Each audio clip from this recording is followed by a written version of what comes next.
Susanne Bier, you directed The Undoing on HBO about a murder mystery among the wealthy in New York City. And so much of the story takes place on Nicole Kidman's sort of her face, like, her reactions, how she's processing information as Grace, who doesn't know the truth about her husband and, about this murder that's been committed. What was it like kind of working with Kidman and sort of etching so much of the story in her reactions and in her character? Well, it was in a way you can say that the sort of the conceit of the story is being with her in that arc where we, just like her, want to believe a whole lot of things. And although we are kind of somewhat suspicious of things not really being what they seem, we, just like her, I want to be seduced. So it was not a difficult choice, staying very much with her. I want to say that at times I did also purposely wanted to make audience suspicious of her.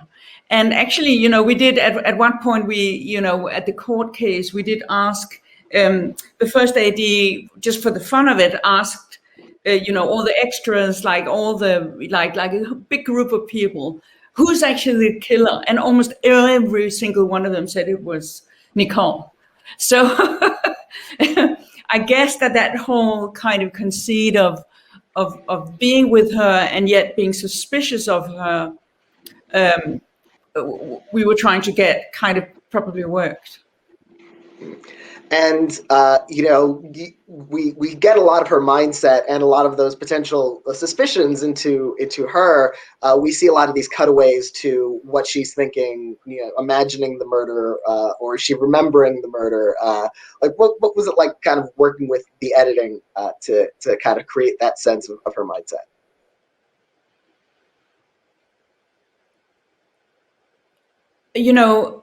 I want to say almost in everything, the editing is always crucial, but in particular in this kind of thriller where you want to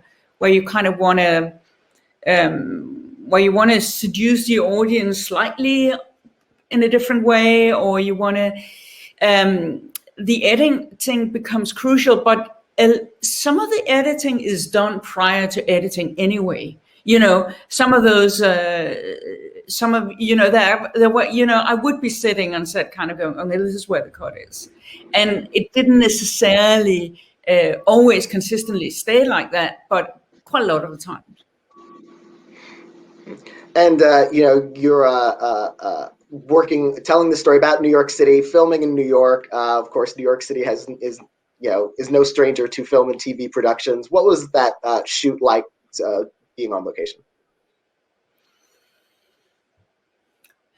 I mean, telling the story about New York, or telling the story about that lifestyle in New York, was one of the reasons why I was attracted to the project in the first place.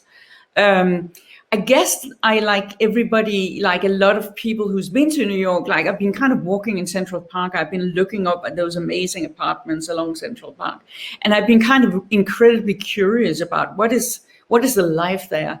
And also, like, you see, like, you walk the street and you see like those immaculate kids being pulled into a limousine and a nanny, and it's a completely enclosed world.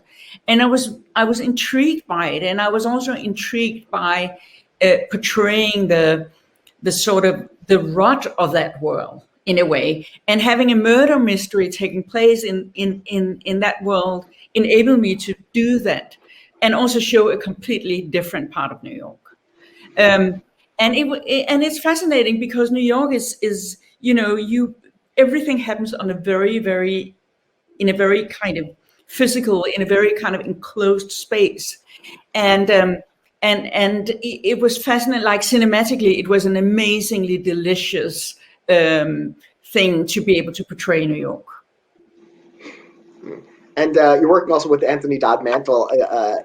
on the cinematography, and in a thriller, creating that sense of mood, as you mentioned with the editing as well, is such an important aspect of telling the story. What was it like working with him and creating the visual style and tension and mood? It was super. It kind of evolved quite a lot, because I think we started somewhere which was kind of, in a way, possibly more conventional, and then as we started working with it, it became less. But we had it became less so. We also had a a very strong second unit doing a lot of those atmospheric shots. Was done by a very young DP who I've actually worked with since I did like probably for 10 years or something. He's been doing things and being part of the project, and that was very prevalent in this particular case. And eventually it leads to this courtroom drama, where there are always so many moving parts: the prosecutor, the defense, the defendant, the whoever's on the stand. Like, there's a lot of is there a lot of rehearsal for that, or a lot of what is the planning of scenes like that like to capture all the drama that's happening kind of at once? Yeah, there is. I mean, a lot of those scenes are very, very long. Like, I mean, the big scene where Nicole is on stand is like, well, I think it was like 12 pages. So what we did is we did rehearse it. I mean, I think we kind of spent like the better part of a day rehearsing it and going over it, and then we shot it all quite fast, actually. And I think with the case like that, where the scenes are incredibly emotional but also needs to be very, very accurate, I think it was more satisfying, just particularly for Nicole, to kind of go all in, and then we just had to be completely prepared to capture it all and making no mistakes. It's a little bit like making a crazy stunt, or making there are times where you kind of harness all the shooting energy into shooting in a very brief time, but being incredibly meticulously prepared. And this one was a case like that. And spoiler alert to anyone who hasn't seen The Undoing yet, but at the end of the show, it's revealed that Hugh Grant did in fact commit the murder, and it leads to this climactic scene on a bridge where he's trying to run away with his son. Was that a very complex scene to set up? It's this huge, dramatic, emotional set piece. I mean, look, there. Of course, it was. It was kind of technically interesting, and technically, there were like quite a few moving parts. But it was also actually a lot of fun, because we did shot it. It was the last thing we shot, and we'd been shooting in New York, and we'd been shooting inside apartments, within parks, or on stage. So there was something incredibly liberating in being in a bridge and having police cars and helicopters and but yet maintaining the emotional drive. But it was a lot of fun, and it felt like kind of it felt very cathartic at the very end of the shoot, doing the end scene, but also doing the scene, which was kind of a huge, big set piece. I mean, I enjoyed it. And you've worked in long form limited series, and you've also worked in feature film. What's the difference as a director when you get to spend more time, like these 6-hour series, to really delve into a story and delve into characters and situations? I kind of compare it a little bit to, I want to say that a feature film is a little bit like a short story. There needs to be a certain accuracy in the storytelling, a certain precision, and you have to, of course it can be an ensemble piece, but that is because of the limited amount of time. It needs to be very there is a kind of strictness to it.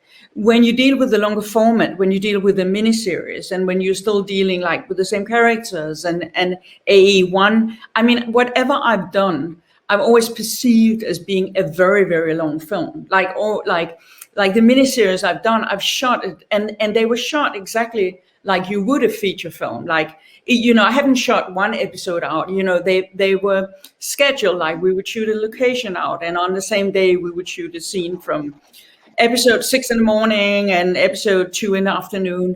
So the overview of 6 hours as opposed to 2 hours is it's like a lot of moving parts to have in your mind, and maintaining that overview. It's pretty demanding, but it's also very challenging in a fun way. Like it feels a little bit like you are running 6 chess games at the same time, and I'm enjoying it. And of course, there's this worry that did I reveal something at an early stage, which is then going to haunt me later. But I do, and it does keep, you kind of lie there at night and kind of ponder, am I sure? But I was very, very strict about testing everything, testing every scene when I was shooting it. Am I telling something I shouldn't be telling? Am I doing, am I giving out too much? And I think it's about being very meticulous about everything. Congratulations on your work on The Undoing, and thank you so much for taking the time to talk to us about it. It's been a pleasure. Thank you.